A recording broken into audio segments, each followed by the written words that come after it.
Hello, everybody. Welcome. I'm Jessica Abernathy, and with me today is Trisha Montgomery, and you're listening to Pets Are Family. Welcome. Hi, friend. How are you? I'm great. You're blooming. You're coming out of your shell. You're blossoming.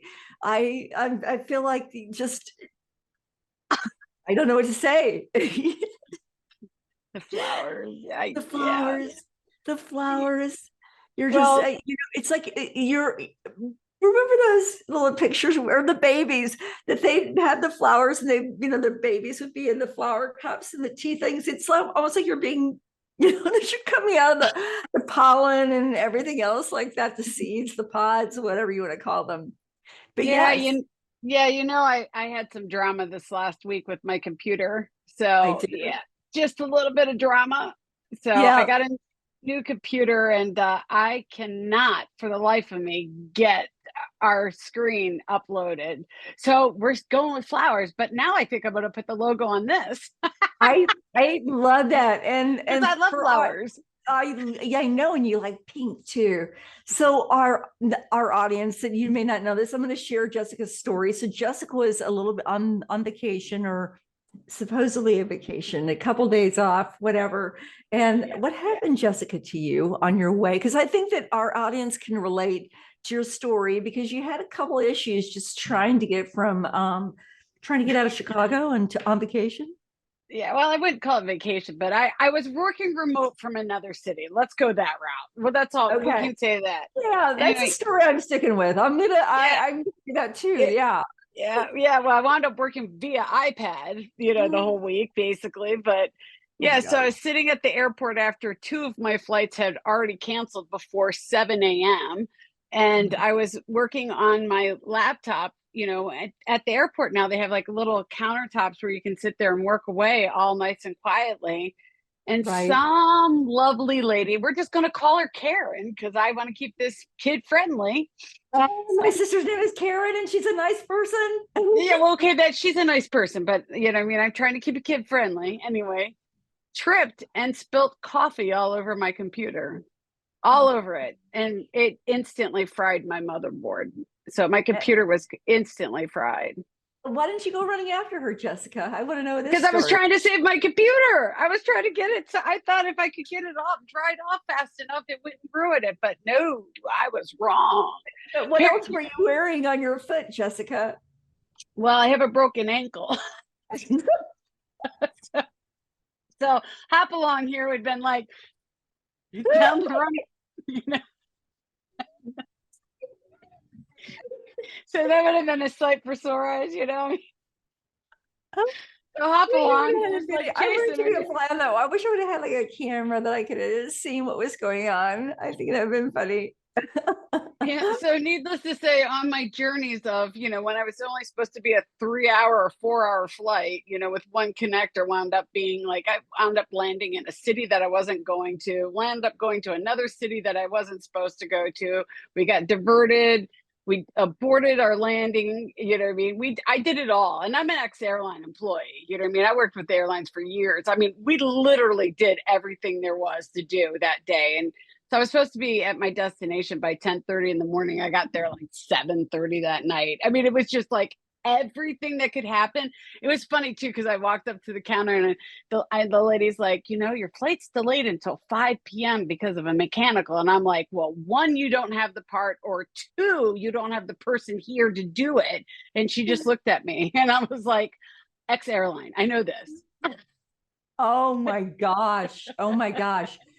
But isn't it always that way when we travel? I mean, seriously, there's always something that goes wrong. It just seems that never like takes off on time and never goes as planned.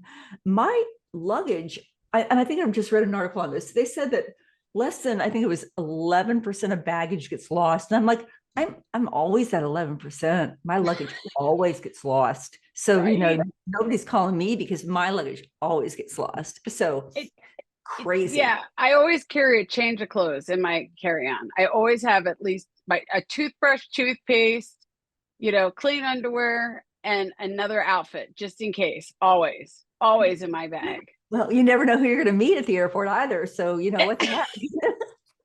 Well, and I have a hip replacement, which I know you do too. And I I do.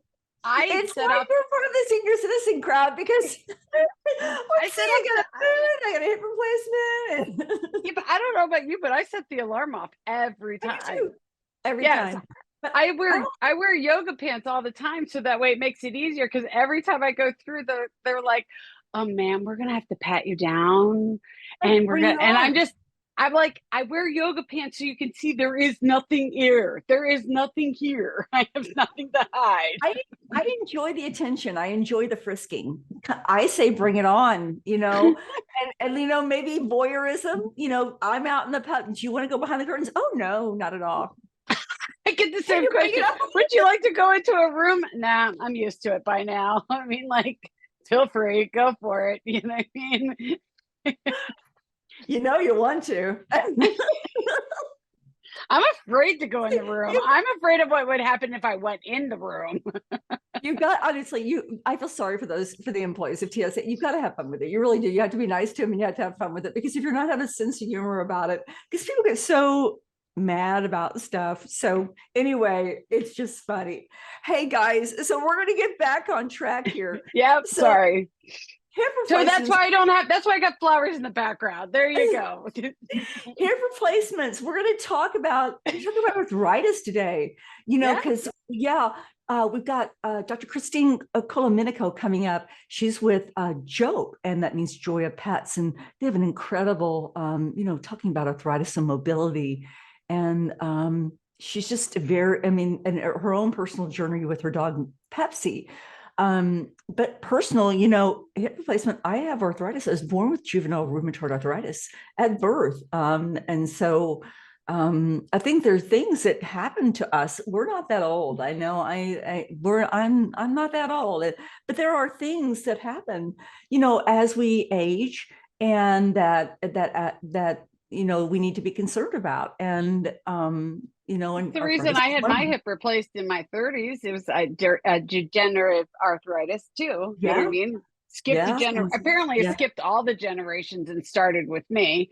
So yeah, hello. I mean, I get it. It's not fun. It's not fun in humans. I can't even imagine what it's like in dogs and cats. Because I can whine about it.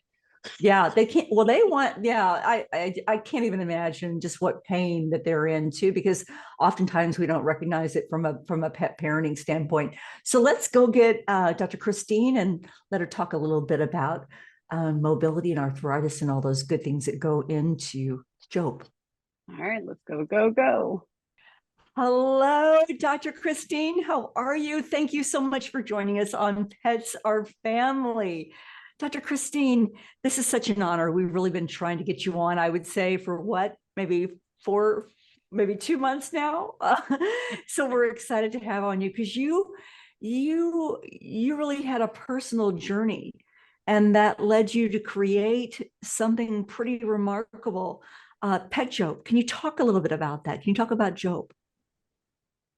Yes, well, first off, you know, thank you very much to Jessica and Trisha for having me. It has been, you know, a while, and I really wanted to chat with the two of you, and then also your community. And I am very grateful for the opportunity to speak about JOPE, which stands for Joy of Pets. And that's because we really wanted to convey how much dogs and pets in general mean to us. As a veterinarian, myself, and then my partner who created JOPE is also a veterinarian. So we wanted, you know, something that was meaningful, and I'll do my best to keep it short. It's not always easy because it is linked to my childhood dog, Pepsi, but I guess the story behind JOPE, so we are a supplement company, and our first product is an organic, no meat joint supplement for dogs specifically. Wow. That uses a new type of collagen called UC2 for undenatured type 2 collagen. And the reason we decided to create this supplement and create Joy of Pets with my partner, Dr. Jeremy Ajobiboko, is that I had a dog, Pepsi, growing up, and he was, you know, very active. We used to run together. And he was just like an amazing dog. And when I went to vet school, he turned about 9. And that's when we realized that he had arthritis. And it kind of happened suddenly, where for me, it felt like one day I was, running with him 8-10 miles without problem. And then I went to vet school, 6 months later, came back, and he was really showing pretty advanced signs. And at the time, even though I was in vet school, we didn't necessarily have a lot of teaching or courses on a more holistic approach to pain management. Okay. And so what happened is we went to see a vet, and we started doing, a lot of different things for Pepsi, including giving him non-steroidal medication to help with the pain. And I wanted to have something that would be more natural and help him without having to give him actual drugs, because drugs sometimes can have an impact on your dog's like overall health, especially for the digestive system or the kidneys and the liver. And so that's how I did a lot of research. And at the time, my mom, who was a pharmacist, she helped me figure out which ingredients we could use to help him and to try to decrease the amount of medication we'd use for Pepsi. And so it really helped him. Unfortunately, he was already very far in his arthritis. So there's different stages, and he was just one of the later stages once we diagnosed him. So we weren't able to completely reverse, but we were able to really help him and improve quality of life. And so that always stayed with me. And that's the reason 10 years later, when I saw that the supplements in the industry hadn't changed a lot, I decided that I wanted to create a supplement that had effective ingredients, was organic, and could help dogs with mobility issues. Wow. Isn't That's a it story. interesting? Yeah, it is.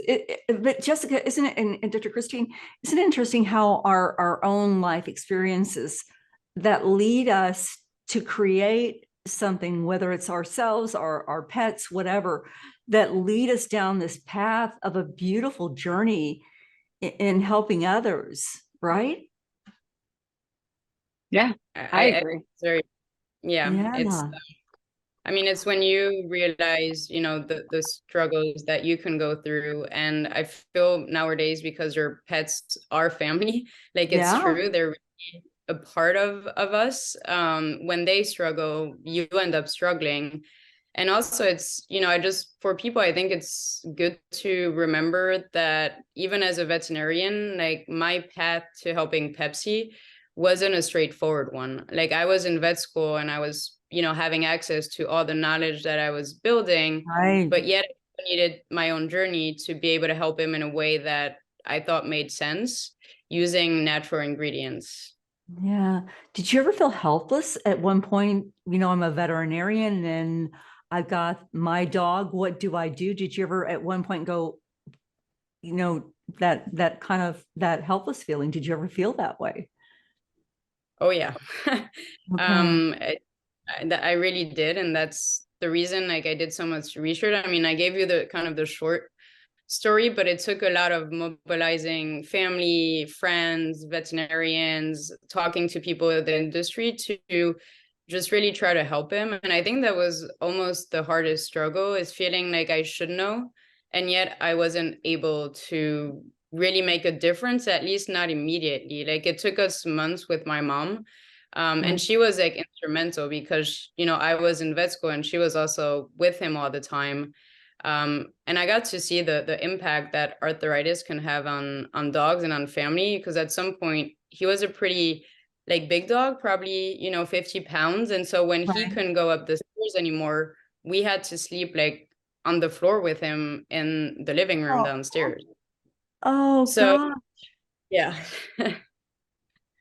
It's it wasn't easy at all, but I think it's also I think it's also interesting from the fact that you become veterinarians because of your love for animals and your desire and the want to help them, but then you have to go away to school and those animals are taken away from you. I think that's sometimes when you look at the veterinary profession and you look at, the things that affect the veterinary profession, which it can be depression or anxiety, that those stabilizing factors that have helped us and kept us, and the reason why we go in, are suddenly removed from us. Do you agree with that?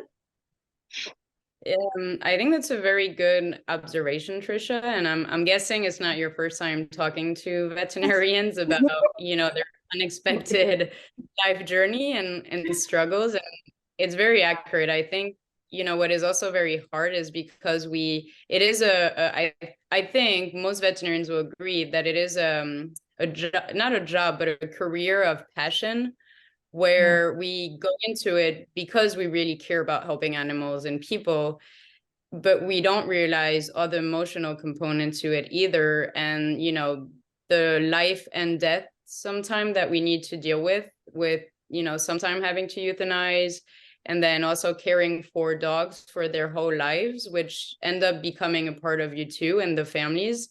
And you become very intertwined with, emotions and people, and we're not always taught how to handle it. And like you said, for me, I'm a vet. I always wanted to be a vet since I was like 3 years old. And yet, as you pointed out, I had to leave Pepsi at home, but it was also it wasn't too hard for me because for Pepsi, it was the best decision. My mom was just amazing with him. And so he was in the best care.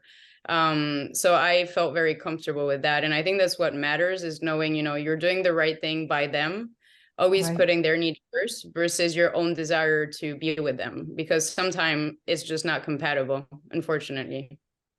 Yeah. What you said that you wanted to become a veterinarian by the time, whenever you were 3 years old. How did you know? Did you just, pull out a stethoscope? Did you try to do like little palpitations on your dog or your cat? How did you know that? I'm interested in that.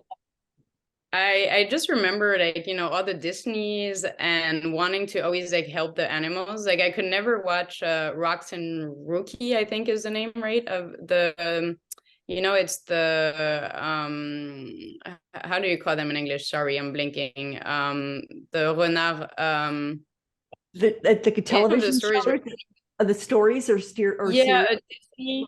Okay. The cartoons? No, a Disney with, yeah, cartoon Disney, Rocks and Rookie, right? Yes. It's Okay.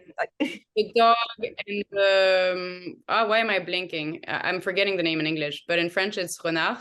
Okay. And so, or Bambi, for example, also. Like Yeah. I always struggled with Bambi because, the mom gets killed by the hunter, and it's always very sad. So even as a young kid, I think I really identified with animals and I wanted to help them. And then I remember my mom reading me a book about wolves in Canada, and I just wanted to go and like help them. I was like, I need to find a way to go help these animals.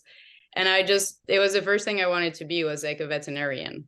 And so I was lucky to, be able to go to vet school and do this. And I think it took obviously a very different dimension, saving wolves in Canada, although I'd love to do it one day. I'm not there yet, but I'm very happy. I want to know why Walt Disney does that to us. I mean, every story,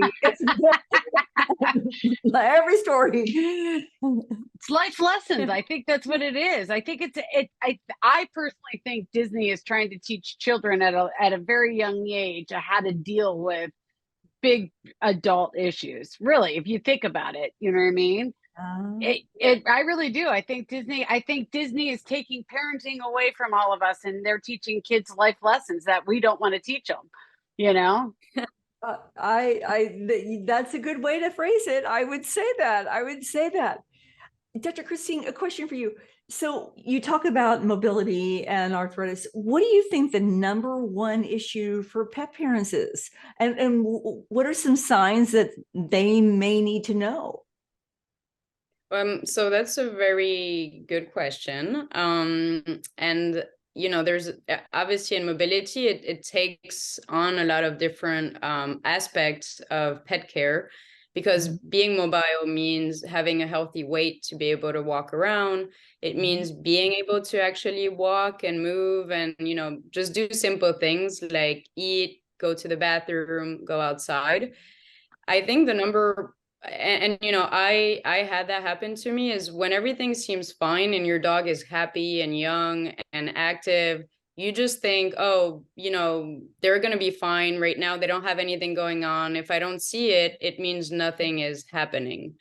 Right. But what happens with arthritis, or, when your dog has a mobility issue down the road, is that it actually is insidious. It starts very early, and you don't necessarily notice the changes until it's almost too late.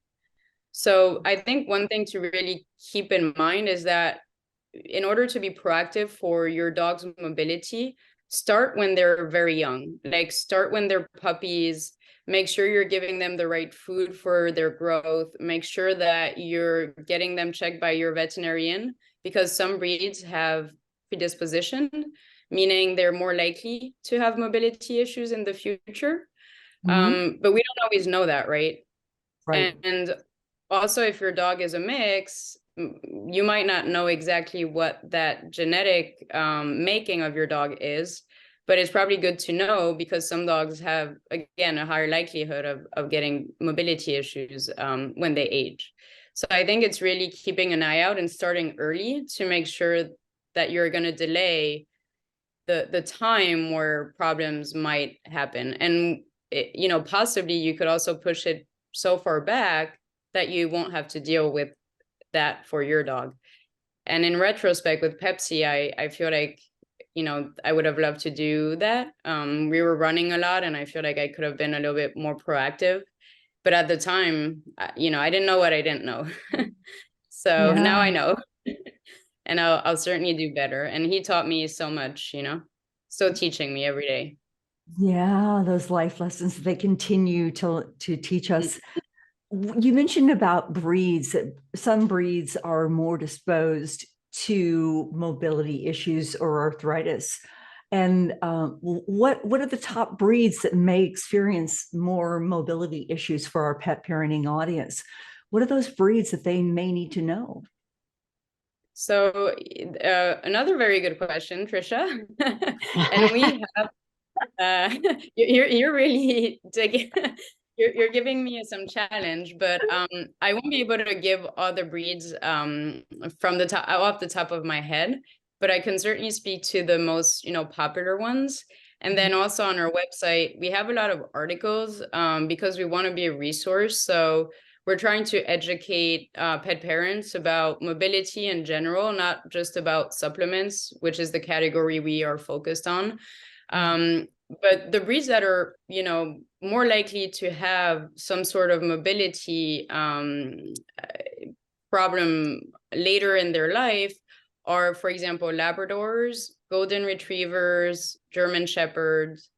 Those, I think, are the ones that come to mind to most people. Do you have others, Trisha or Jessica, that you can think of?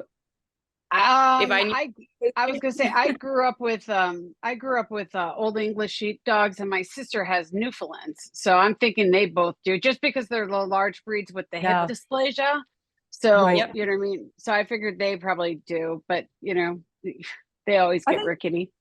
I think also you mentioned something about that Jessica and I both know well, and that's obesity, and from the human side of it, because think about the amount of weight that you're putting as a human on your knees when you're 10 pounds overweight, 5 pounds overweight, whatever it is. Think about our animals, and as the crisis for obesity continues within animal health right now, I think it was, 57% of all dogs are obese, according to the American Association of Pet Obesity Prevention and Dr. Ernie Ward. And then also, I think 60.1% of cats. So knowing that information and obesity, I think that has a lot to do with it, because if our animals are obese, Dr. Christine, do you feel that that's going to increase their chances for arthritis, or is it going to cause more arthritis? So it certainly will. What happens when a dog is, obese or overweight even, is that you're increasing the daily pressure that they need to put on their joints in order to move around. And so if you're not controlling the weight, you're basically multiplying by 5, 10, 15, 20 the total weight they need to put on their joints daily. And when you think about how active dogs are, you can understand how that added weight and pressure can really create like friction within the joint that is not healthy.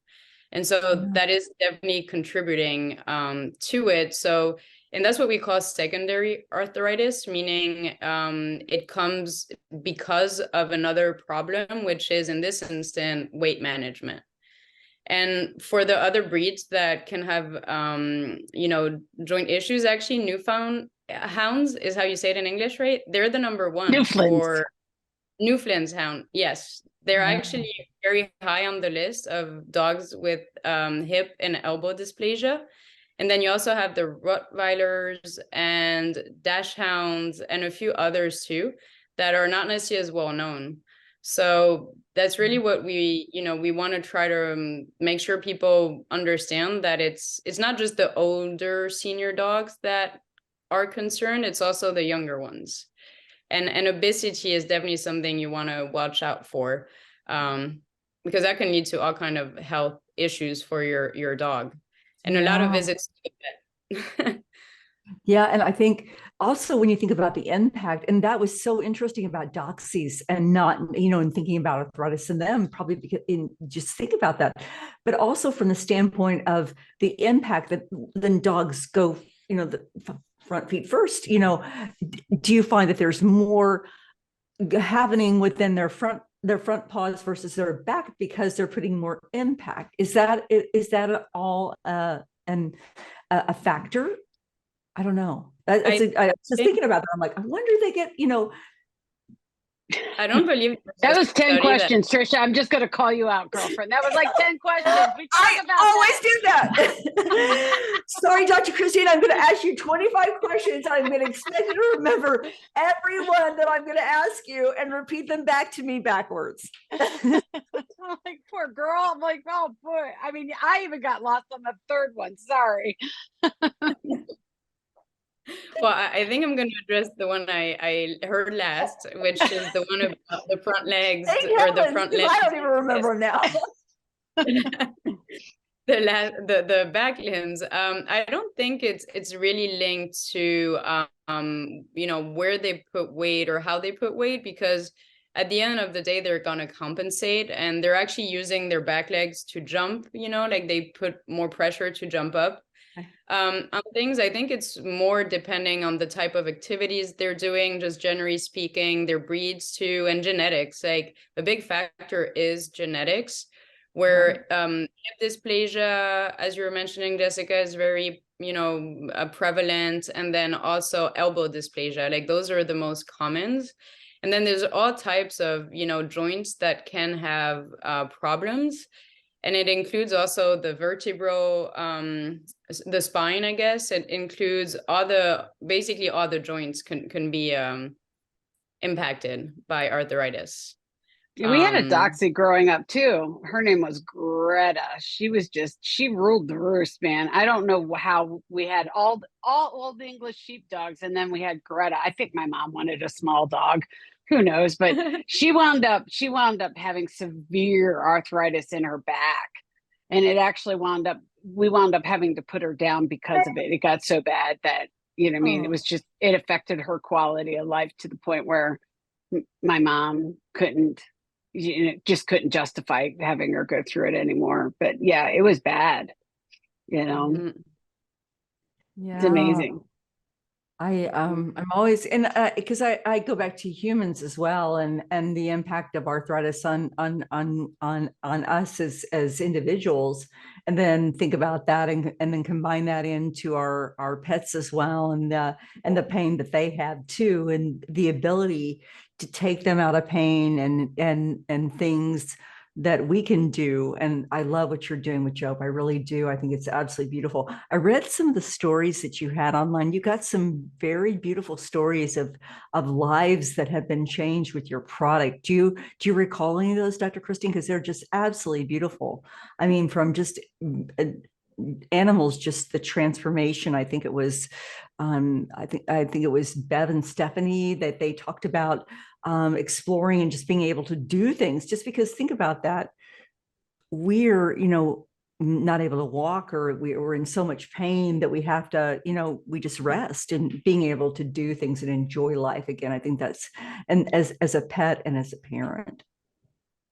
No, yeah, I mean, those the messages or the testimonial like that, it's the reason like we do what we do every day, even when it's hard, because we want to make a difference, and we don't always realize how much mobility really means life. If you can't move anymore, it gets really hard. And so when we hear like, not actually just today, we had another comment on, the comment section on our website, where Wendy was referring to Harry, who was her son's service dog. And he's 14 and a half. And she was saying that she tried JOPE just, hoping, and had tried a lot of other things. And she was like, well, why not try it? She met me at a conference and we chatted. And she said after a week, he was able to jump on the bed again and cuddle, which hadn't happened. And so how happy you are when your pup can come and wake you up in the morning. And then 2 weeks after, he was actually able to like get up and like, I think, lick his back, like his back leg, which apparently he hadn't done in a really long time. And she said like just seeing him, just be so flexible again and not having to like just struggle was really like a great gift. So, and that comment, I think, is the first one now on our website, which honestly, it's just why we do this. Even if we're just changing, one dog's life at a time, that's really what matters. Like I'll take one every day. I agree. It's very interesting. I was born with rheumatoid arthritis when I was born with JRA, and they said that I would never walk again. And of course I am.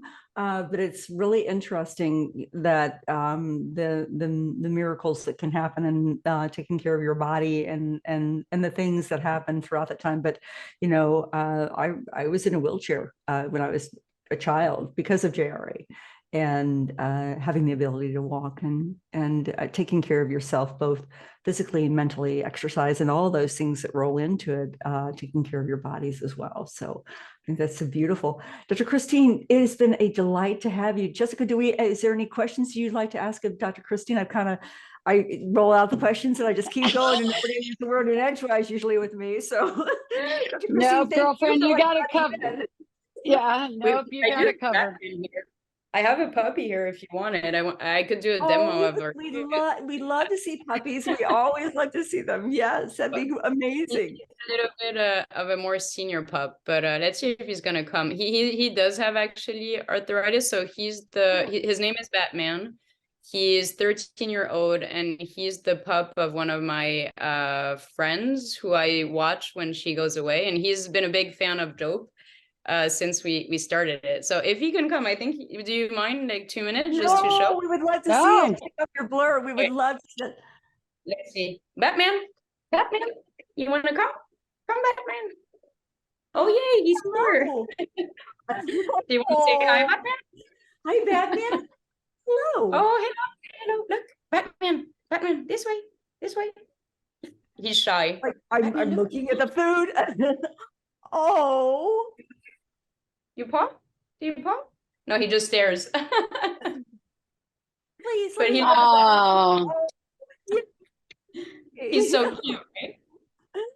Hey, buddy. We're sharing Batman. Oh my gosh. Dr. Christine. Yeah, oh gosh. How can our audience get a hold of you if they have any questions and they wanted to contact you for more information? How can they get a hold of you? So they can visit our website. It's petjope.com. So petjope.com. And we have a contact form, which actually goes straight to me since we are a 2-person operation.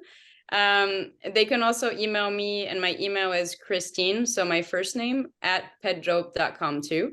with any questions or comments. And if they did listen to this podcast and they wanted to order, we give them also, you know, family thank you discounts, and we can answer any question. Like, we love getting to know the dogs and the people who care for them, their pet parents. So just email us and ask any question. We always want to try to help, even though, you know, obviously we don't replace a veterinarian's advice. But if there's something we can help you with, like, please let us know. That's why we started JOPE. I love that. Last question for you, Dr. Christine. How do you make your pets feel like family? So I think that was actually a really good, you know, it's a very good question. I was thinking about that because there's so many ways I think that you can do it, depending on, you know, who you are, where you live, or, you know, what your values are. But for me, I think it's really about putting them at the center of their needs. And so doing what's best for them. Again, it's like Pepsi, you know, it's really like, what would I want if I were in their shoes? And like, how can I give them what they need every day? So, you know, taking them out for a walk, making sure, you know, they have a comfy bed, making sure they have food they enjoy, choosing, you know, a veterinarian who they like to go see, for example. You know, just making sure they're happy. And I think when you're a pet parent, you really know your pet very well. And so I think you can tell how you can make them happy. And so I think it's, for me, it's like every day, just making sure you're putting their needs sometime in front of yours, just to make sure they're happy. Oh, Dr. Christine, it was our honor to have you. Really, we loved having you, and I'm so glad that we were able to finally coordinate schedules. And I say this for many, but you know, you can spend your time with anyone, and we really appreciate you spending your afternoon with us. And thank you so much for joining us on Pets or Family. It was a joy to have you. Thank you. Thank you both. I really appreciate it. Bye-bye. Thank you.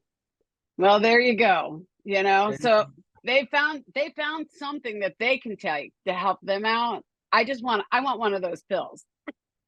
You know what I mean? Because the older I get, the creakier I get. You know what I mean? And my joints hurt. You know what I mean? And unfortunately, I get metal put into my body for every joint that hurts me. So Oh my God. I just find it fascinating. And Pepsi, every time she said that her dog's name Pepsi, I was just like, all I could hear is the, you know, and I'm pretty sure that's a Coke commercial, but I could just hear it in my head.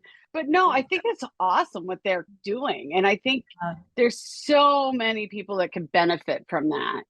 Yeah, I think so. And that dog Batman at the end was so cute. Right?